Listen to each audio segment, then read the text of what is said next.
On le lit partout. Le stress nous malmène, l'anxiété est de plus en plus présente. On nous dit qu'il faut bouger davantage, manger mieux, dormir plus. En 2016, après avoir discuté avec les employés, les élèves et leurs parents, le pensionnat du Saint-Nom-de-Marie a décidé de prendre des mesures pour favoriser la santé physique et la santé psychologique de l'ensemble des élèves et de son personnel. La santé est maintenant inscrite dans le plan stratégique de l'école. En fait, 2 des 5 visées la concernent. À l'automne 2016, un comité santé du personnel et un comité santé des élèves voient le jour. Ils font chacun appel à des firmes externes de sondage pour établir un portrait global de la santé de l'école. À partir de l'analyse de ces résultats, chacun des comités s'est mis à plancher sur un plan d'action proposant des mesures à déployer pour améliorer la santé au PSNM. Le comité santé des élèves a poursuivi des travaux pendant plus d'1 année pour concevoir en juin 2018 un plan d'action sur 3 ans. De cette réflexion en ressort notamment un guide d'intervention pour les élèves présentant des difficultés de santé mentale.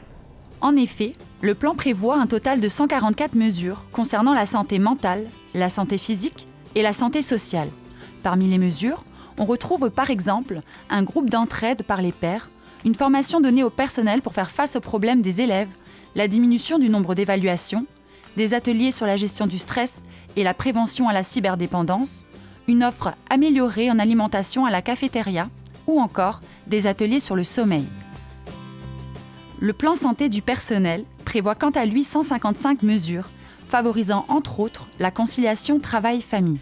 Donc, parmi toutes les activités qu'on a qui suite au plan, il y a du yoga, il y a toutes sortes d'activités physiques qui sont subventionnées. On a aussi l'accès à un abonnement pour des activités sociales.